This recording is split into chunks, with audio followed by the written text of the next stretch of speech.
Muy buenas tardes a todos, queridos amigos. Y bueno, hoy volvemos a hacer un poco de historia, ¿eh? Porque hemos tocado varios temas en estos días, un poco lo que ha pasado en Francia, donde vemos ahí 28.000 militares que se le pararon de mano a Macron. Estamos también en el aniversario de la Virgen de Fátima, por eso hemos tocado también un poco el tema, y algo que hemos hecho de Malvinas. Pero queremos volver a lo que es la historia argentina, la historia de la hispanidad, y para eso nada mejor que un amigo, el ingeniero Leonardo Castañino, que yo diría que es uno de los mejores investigadores históricos que tiene la Argentina, y que además, fíjense la cara, no tiene cara de prócer. Hola Leonardo, ¿cómo estás? Bien, vos, me voy a sacar los lentes, así no parezco prócer. No, no, escúchame, si hubiera que hacer un billete de un prócer, de la cara de ¿Me escuchás? determinado personaje, ¿hay algún cuadro? Y no, sacar una foto de Leonardo, lo convertís en dibujo y queda perfecto. Leonardo, vamos a contar algunas cosas. Era bastante como sabido que mi tío segundo chosno, don Juan Manuel de Rosas, Ortiz de Rosas y López Osornio, restaurador de las leyes y gobernador de la Confederación Argentina, de quien tengo el honor de tener ahí un parentesco aunque sea lateral, eh, se llevaba a veces bien y a veces mal con los ingleses. Por un lado, decretaba luto cada vez que moría un príncipe inglés, pero después de soberanía no le cedía nada. ¿Cuál fue la historia con Mandeville? ¿Y quién era Mandeville? Es decir, ¿cómo es esto que un día Rosa le orinó ¿Se las botas? entrecorta? No, no, se te escucha perfecto. Contanos la anécdota. Sí, a veces se corta tu comunicación, pero si vos me escuchás bien, te cuento. Contá. A Rosas, claro, algunos dicen que eran pro inglés, que les chupaba las medias, que yo. Rosa le hizo de todo a los ingleses y a los franceses. Incluso los hacía esperar en la sala de espera y qué sé yo, que hasta protestaban por eso. Y le hizo unas cuantas cosas. Una de las que le hizo fue cuando le orinó las botas a Mandeville, al cónsul francés, inglés, porque estaban en conflicto con Uruguay. Ay, ay, de vuelta no se puede. El Mandeville pasó por Montevideo y claro, los unitarios enseguida fueron a reclamarle lo que les pasaba, etcétera. Y Mandeville, no, ahora cuando vaya a Buenos Aires, lo que le diga, incluso publicó algunas notas, algunas cartas. Y cuando llegó a Buenos Aires, como hacía siempre, este Mandeville se había ido como de visita a la casa de ahí a Palermo. Entonces, bueno, le pidió una entrevista y fue. Y bueno, Rosa lo recibió, qué sé yo, lo más bien, estuvieron un rato charlando, hablaron del tema y cuando se iba Mandeville, y cuando fue a subir al carruaje, le orinó las botas, o muy cerca de la bota. Entonces, ¿Por, claro, el otro por qué fue aquel momento? ¿viste? A Se ver, dio cuenta. vamos a ubicar un poco a la gente. Argentina venía de una crisis ¿Cómo, después cómo? de Vamos a ubicar un poco a la gente en contexto. Argentina venía de una crisis muy grande después de la independencia. Después de la independencia, las provincias unidas del Río de la Plata habían firmado en 1825 un tratado con Inglaterra que nos entregaba de pies y manos. Acá había unos conflictos enormes, guerras civiles, hubo una guerra con Brasil. El compositor de la música del himno nacional argentino no quiso ser argentino y se rajó a España. En medio de eso se le da a un hacendado que era muy conocido, Juan Manuel de Rosas, la suma del poder público. Ahora, apenas habíamos nacido, venían las fauces francesas e inglesas sobre nosotros. Entonces, obviamente que vuelta a vuelta teníamos problemas de enfrentamiento y de entendimiento. Entonces, ¿qué era lo que había exigido Mandeville? ¿Cuál era la maniobra del cónsul inglés en Buenos Aires para tener estos problemas?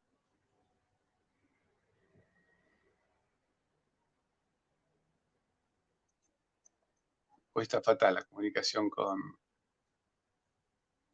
Yo recuerdo una vez que los había hecho esperar, no sé si... ¿Vos me escuchás bien, Leonardo?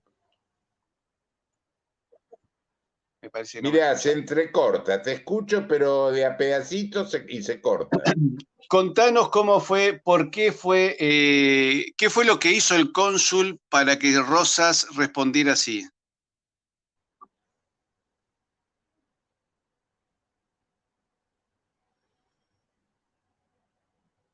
Terminá de contar la anécdota, por favor.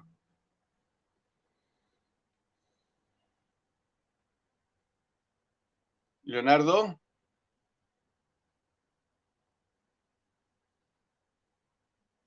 Seguí contando la anécdota. Bueno, no hay caso. La cuestión es que hubo algunas anécdotas curiosas. Se cuenta que alguna vez lo recibió a los embajadores de Inglaterra y Francia, ¿no? Después del bloqueo, digamos, lo que fue vuelta obligado, Guerra del Paraná. En esa guerra, la Confederación Argentina en 1845 termina por obligar a las flotas de Inglaterra y Francia que se retiren de Río de la Plata, y cuando vuelven ya por las buenas como diplomáticos, Rosa le dice, bueno, está bien, todo de acuerdo, pero antes de establecer algún tipo de acuerdo comercial, tendrán que lanzar 21 salvas de cañonazos en desagravio a la bandera de la Confederación Argentina. Entonces el embajador francés, que era el conde Valeski, el hijo de Napoleón y María Valesca, le dijo, pero su señoría, es imposible. La Francia y la Inglaterra son las potencias más grandes del mundo. Y según cuenta la leyenda, Rosas le contestó, discúlpeme, conde Valeski, pero en el Río de la Plata la potencia más grande del mundo es la Confederación Argentina. Y ahí quedó esa anécdota. Después yo tengo una anécdota familiar, a ver si ahora logramos que Leonardo No, se corta, se corta. Leonardo, ¿me escuchás ahora? Sí, te escucho, pero... Bueno, terminá de contar la anécdota. ¿Cuál fue el motivo por el cual el volumen que has puesto está bajísimo? ¿Cuál fue el motivo del enfrentamiento del embajador inglés con Rosas? Bueno, el motivo, los ingleses siempre querían hacer o de mediadores o de mediadores o incluso estaban en contra de la Confederación con distintas actitudes. Y Rosas, en ese momento, la Confederación estaba en guerra contra el Pardejón Rivera en Uruguay, donde estaban los exiliados unitarios. Entonces, cuando pasó por Montevideo, le dijeron, o sea, los unitarios lo vieron a Mandeville y le dijeron que, digamos, protestaron contra las actitudes de Rosas. Entonces Mandeville dijo, bueno, ahora cuando yo vaya a Buenos Aires lo voy a hacer tal cosa, vamos a tomar tal actitud, como amenazándolo. Incluso escribió algunas notas que publicaron en el diario. Y Rosas tenía en la mano esas notas, esos periódicos, cuando el inglés, como hacía de costumbre, fue a visitarlo a Palermo, haciéndose el amigo, pero en realidad iba a buscar datos de pasillo, digamos. Entonces Rosas lo recibió, estuvieron charlando un rato. Entonces después Rosas, como para demostrar que no le tenía miedo, digamos, cuando el Mandeville va a subir al carruaje, Rosas desde atrás le orina las botas. Entonces el inglés se da vuelta y lo ve y no dice nada, pero se va ofendidísimo.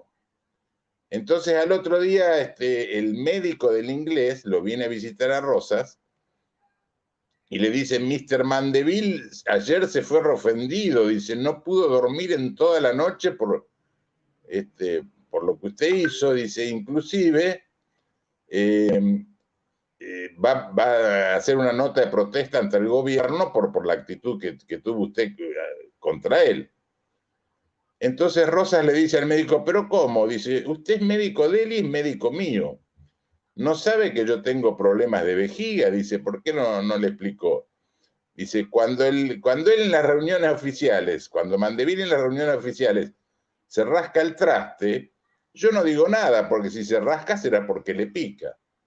Entonces se tuvo que callar la boca, el inglés no dijo nada, ¿viste? La nota que iba a mandar no la mandó, quedó todo en la nada. Una pregunta, ¿habrá sido cierta aquella anécdota cuando le dijo al embajador inglés y al embajador francés después de la Guerra del Paraná que la potencia más grande del Río de la Plata era la Confederación Argentina? ¿Que le pidió una salva de 21 cañonazos a la bandera? Bueno, eso sí, eso fue después que como no pudieron ganar la guerra del Paraná, digamos, tuvieron que ceder a todo lo que pidió Rosas, y Rosas le pidió, entre otras cosas, la 21 salva, le hizo devolver algunos barcos que le habían incautado y alguna indemnización. En realidad, Rosas le ha hecho de todo a los ingleses. Porque, por ejemplo, otra cosa que le hizo, cuando en 1829 Rosas había, empezaron a dar la divisa puso y le obligaba a los funcionarios a usar la divisa punzó. Incluso a los que querían entrar al fuerte le pedían la divisa punzó. Entonces, fue el cónsul inglés y quiso entregar una nota, fue en el carruaje, qué sé yo, y esto se sabe porque después le escribió una carta al ministro inglés, ¿no? Y entonces le contaban la carta al ministro inglés, dice, fuimos al fuerte a entregar una nota, dice, bajó mi secreto, un cadete, digamos, pero no le recibieron la nota que no tenía la divisa punzó. Entonces, como tuvo esa actitud, fue secretario mío personalmente a protestar a la guardia ahí del fuerte. Y tampoco le recibieron la protesta que no tenía la divisa punzó. Entonces bajé yo personalmente y pedí una entrevista con Rosa para protestarle. Pero tampoco lo dejaron pasar porque no tenía me dejaron pasar, le contaba al ministro, no me dejaron pasar porque no tenía la divisa punzó. Entonces la única posibilidad de protesta que tuve fue hacer una nota que hice entregar al otro día en el fuerte. Eso sí, dice, el que llevó la nota de protesta tuvo que ir con una divisa punzó. O sea que eso de que le hacía todos los gustos a los ingleses no es una cosa. Te muestro, esta es una divisa punzó para los que no la... Ay, perdóname, sí. Estamos hoy con una dificultad y hemos tenido que cambiar el equipo. Esta es una divisa punzó original que era de mi familia, que dice, viva la Confederación Argentina, mueran los salvajes, asquerosos, inmundos, unitarios. O sea, el enfrentamiento era muy fuerte. Y cuentan que un día mi chocho, o sea que era... Los unitarios habían empezado a usar el celeste como bandera. Y entonces Rosas adoptó el punzó, que venía ya de la Liga de los Pueblos Libres, ¿no? Que es la bandera una bandera usado con un color rojo. Bueno, por eso hoy me puse un rojo así federal y un azul de la Confederación. Ahora te cuento esta anécdota. Un primo de Rosas, que era antepasado mío, era chosno mío, era el que le proveía caballos. Y cuando iba al fuerte, posiblemente en el fuerte que tenía en Santos Lugares, acá en el Gran Buenos Aires, un lugar cercano a la capital donde hoy vive Ernesto Sábato, el escritor. Y mi chosno se iba con un poncho celeste vestido y una cinta punzó atada a la cola del caballo, con lo cual se armaban unos batifondos terribles en la guardia. Y se lo hacía como broma.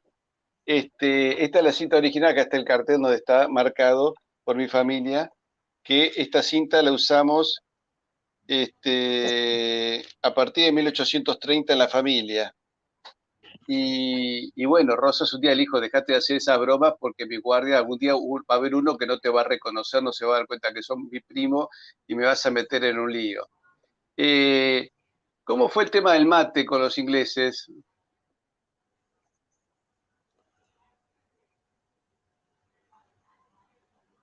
Contanos la anécdota del mate. Bueno,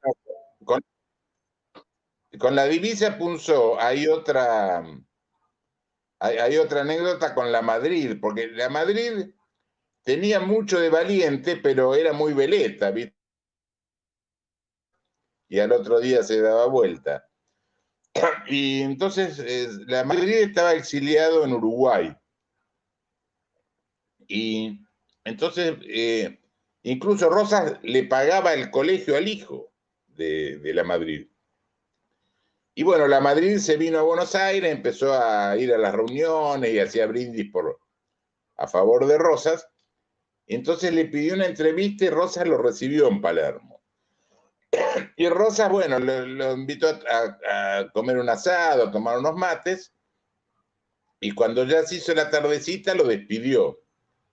Y Lamadrid, cuando llegó a Buenos Aires ya de noche, se dio cuenta que el caballo tenía una testera y un colero con una cintilla punzó, entonces que de noche no lo había visto, y no tuvo más remedio que usarla, ¿no? En el caballo usar la divisa punzó. Después Lamadrid se dio vuelta porque Rosa le mandó a buscar las Son armas que habían anécdotas sobrado de la posteriores a la guerra de independencia, sí, Brasil. por supuesto, estamos hablando de 1830 en adelante. Sí, esto que estoy contando es que en 1839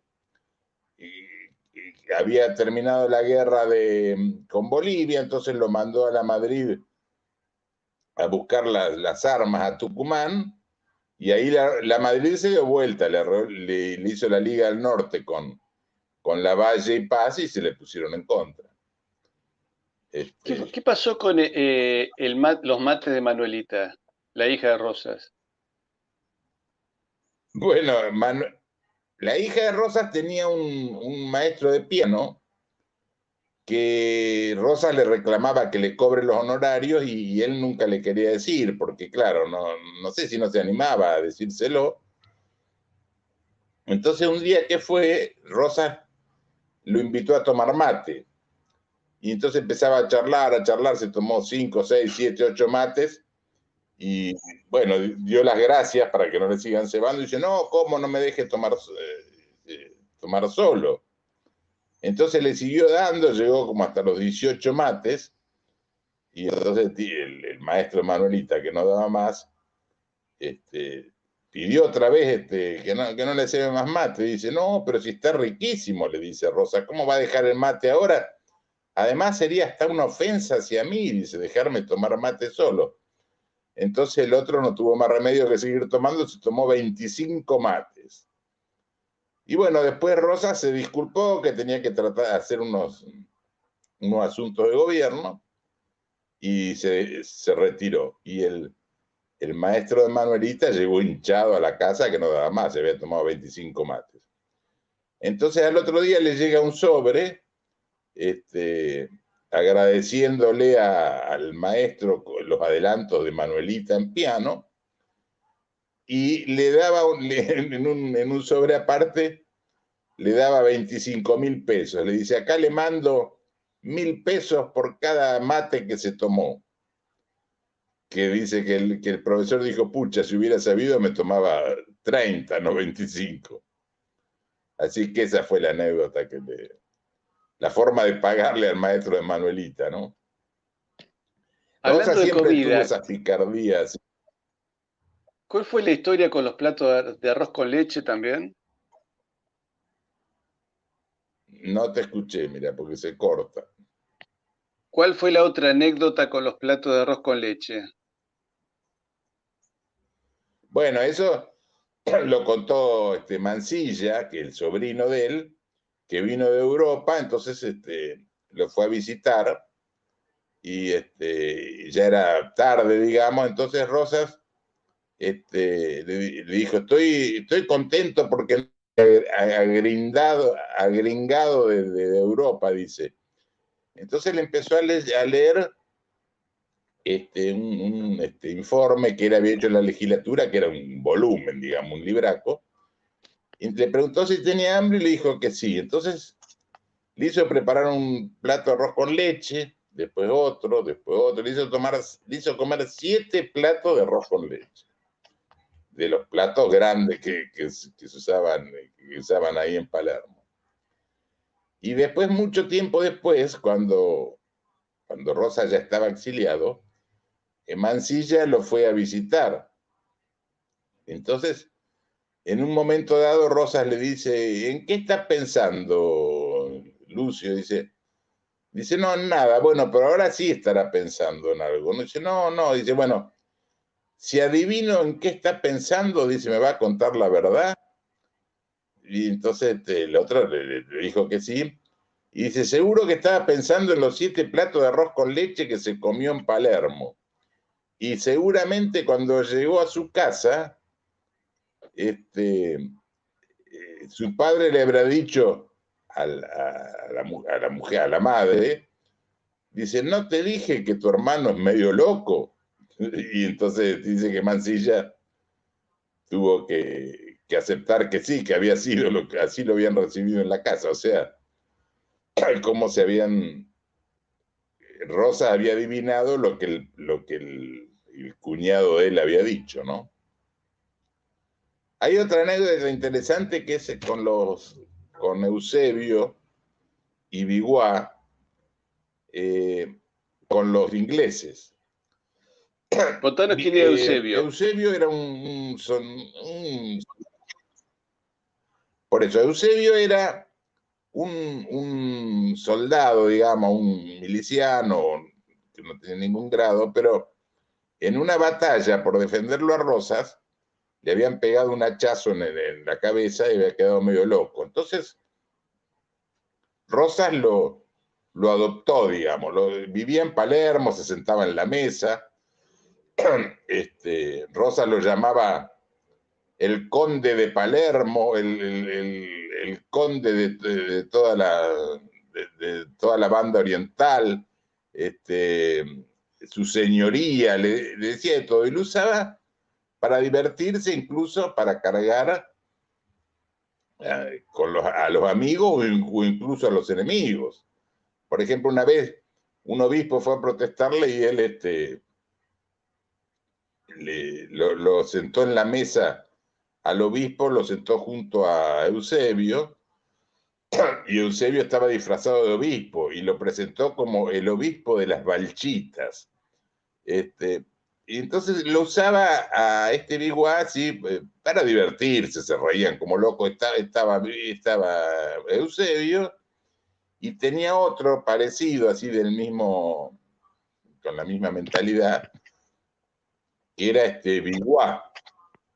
Entonces, siempre lo usaba incluso en contra para hacerle broma a los enemigos. En un momento dado, cuando estaba en el bloqueo anglo-francés, Rosas había dejado de pagar a los tenedores de bonos del empréstito Baring ingleses, le había dejado de pagar las cuotas. Entonces lo citó un día porque le protestaban que no pagaba, entonces lo citó un día en Palermo y le dijo, bueno, señores, les voy quiero darle un informe sobre los asuntos de los pagos de la deuda. Y entonces Rosas tosió como una señal, digamos, hizo, y se abrió la puerta y Manuelita lo dejó entrar a Eusebio y a Biguá. Entonces, Biguá lo corría a Eusebio con un revólver de madera y le decía, dice, pagame, gaucho ladrón, gaucho rotoso, qué sé yo, que me debes monedas de oro. Entonces igual le dice, no, le daba unas piedritas, ¿no? Entonces el otro dice, no, esto no, yo quiero monedas de oro. Entonces dice, ¿cómo hacemos? Entonces se hablaron así como al oído, como diciéndose en secreto, dice, ya sé. Dice, yo le voy a robar a otro, entonces con eso. Entonces a uno de los tenedores de bono que estaban ahí en la reunión con Rosas, lo apunta con el revólver y le dice, gringo, dice, deme todas las monedas de oro que tenga, dice, así puedo pagar esta deuda.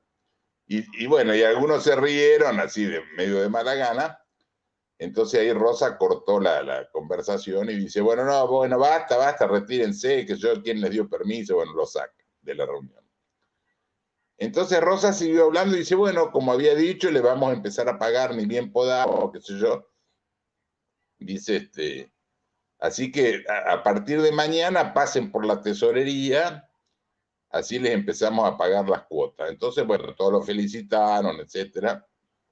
Y le dijeron incluso, vamos a avisar a Londres que va a empezar a volver a pagar, dice. Entonces dice, bueno, señores, dice, yo tengo que tocar otros asuntos de Estado, así que los despido, Manuelita los va a acompañar si quieren visitar el jardín, ¿no? El parque de la quinta. Entonces los acompañan hasta la puerta y aparece otra vez Rosa y dice, discúlpenme, se me olvidé de un detalle, dice. Entonces los ingleses preguntan, ¿qué detalle? Que les vamos a empezar a pagar cuando levanten el bloqueo, así podemos recaudar la renta de la aduana. O sea, te das cuenta que los usaba a Biguá y a Eusebio para divertirse e incluso hacerle una cargada a los ingleses. Sí, Ahora, digamos, le estaba dando un mensaje, ¿no? Concretamente. a Rosa siempre lo criticaron porque lo usaba a Biguá y a Eusebio, que en realidad no era que le hacía maldades, sino que se divertían como locos entre los 13, que reían a carcajadas. Pero lo critican, pero después de Caseros, Biguá murió en un orfanato Eusebio murió en un orfanato y Biguá ni se sabe, creo que se murió de hambre, nadie más, viste, los desecharon, digamos. ¿Es cierto que hizo una vacunación importante, Rosas, en aquella época? Bueno, sí, en Rosas, o sea, en 1802 o 3 creo que fue que en Inglaterra desarrollaron la vacuna antivariólica. Y la La del trajeron doctor Edward Jenner. claro, y la trajeron acá de un modo muy ingenioso, porque en esa época no había refrigeración, entonces la trajeron los españoles. ¿Y cómo hicieron para traerla? Embarcaron a un grupo de chicos y entonces los vacunaban, y cuando la vacuna le prendía, que empezaba a supurar, vacunaban al siguiente, y así fueron vacunando cada 2 días a un chico, y para que llegara a América en los 45 días de viaje, con un chico con infección, con la vacuna, digamos, prendida, ¿no? Y de ahí la desparramaron en toda América. Ahora, a Buenos Aires llegó en 1805, la trajo Segurola. Después de ahí empezaron a vacunar. Y cuando llegó Rosa, empezó a vacunar a los indios, y con algunos métodos muy psicológicos o curiosos. Por ejemplo, lo citaba a los caciques y se hacía vacunar él y vacunar a los caciques, un gualicho de los Wincas contra la viruela. Incluso había un cacique que decía, Rosas, dice, el cacique rubio, dice, nunca nos mintió. Dice, siempre fue muy bueno con nosotros, lo que es medio loco, dice, porque para regalarnos yegua, primero nos hacía tajear el brazo, o sea que vos fíjate que los estaba vacunando, ¿no? Y si vos mirás las estadísticas de la viruela, en la época de Rosas no hubo ningún brote, empezaron después porque dejaron de vacunarlo y dejaron de hacer esos tratos con los indios. Leonardo, para sintetizar, ¿qué significa Rosas para la historia argentina y del Río de la Plata? Bueno, para mí Rosas fue el defensor de la soberanía, digamos, del territorio, de la tradición, de la religión. Estuvo en contra de la masonería. Vos fíjate que durante el periodo de Rosas no perdieron ni un metro cuadrado de territorio. Algunos le critican lo de Malvinas, pero Malvinas no lo usurparon mientras estaba Rosa en el poder, sino que estaba Viamonte.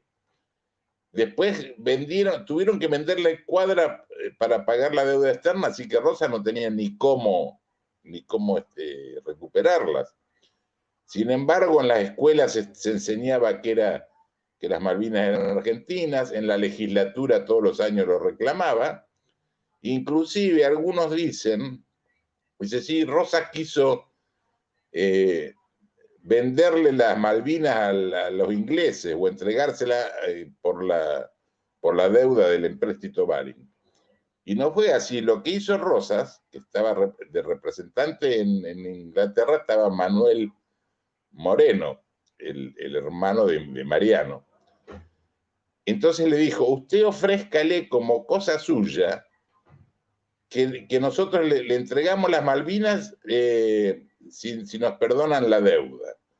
Dice, total, después la legislatura rechaza el acuerdo, pero queda demostrado que si los ingleses nos están cambiando, nos están devolviendo las Malvinas, queda, digamos, demostrado que no es de ellos.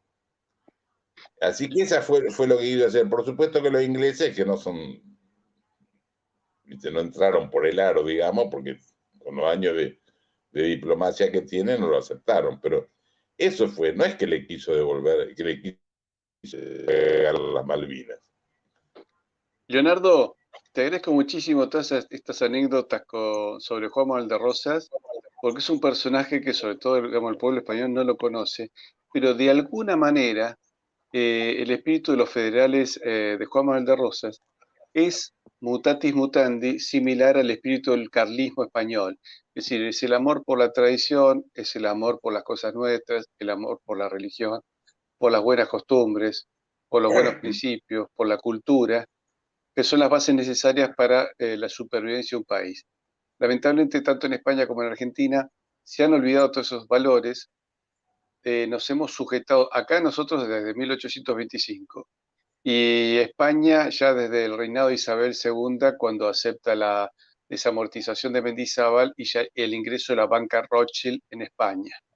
Que curiosamente descubrí que el que se opuso al ingreso de la banca Rothschild en España fue Fernando VII, rey tan criticado. Pero lo mismo significó acá Rosas, un hombre que de alguna manera le hizo frente de la manera que pudo y como pudo a las ambiciones británicas, y cuando hubo que hacerle frente con las armas, en la guerra del Paraná se lo terminó derrotando, porque los ingleses pasaron, lograron romper las defensas, no lograron ningún objetivo económico ni político, y bueno, lamentablemente se tuvieron que ir, así que terminaron reconociendo que en el Río de la Plata la potencia más grande del mundo era la Confederación Argentina.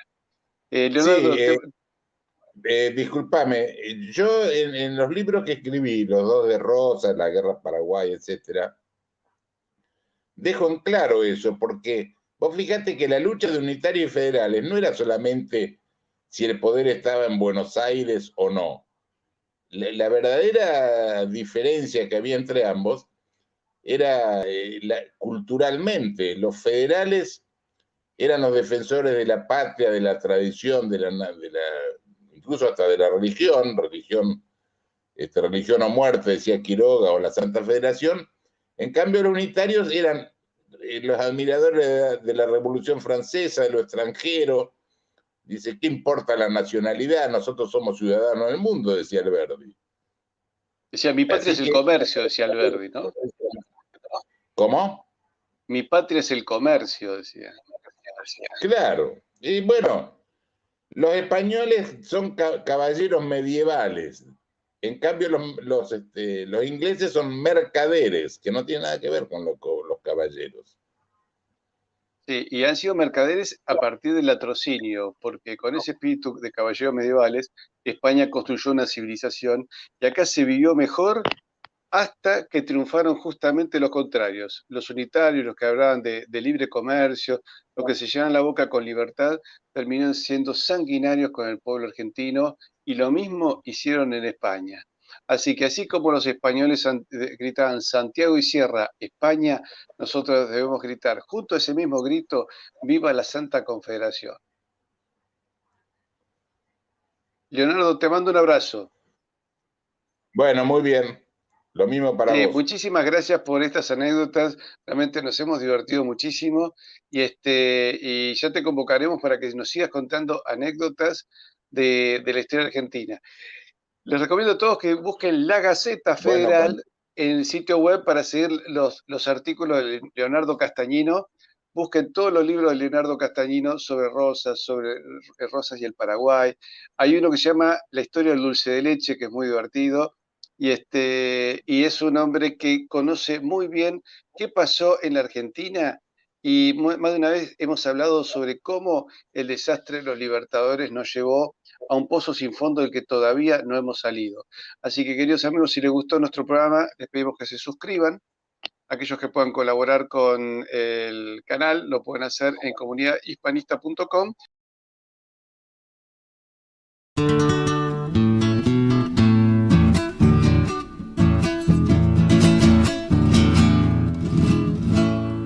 Sos triunfo, pucha digo, hermosa danza, hermosa danza.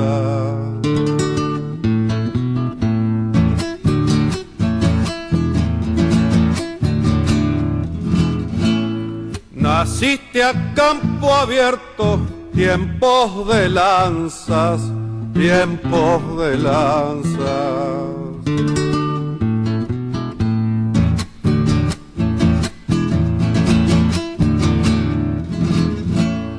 Te criaste como el gaucho, libre en la pampa, libre en la pampa.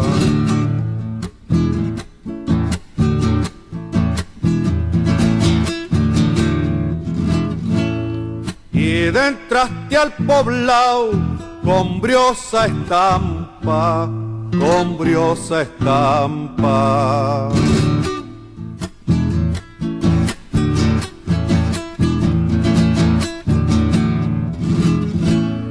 Que no venga el gringaje con cosas raras y Guamalaya.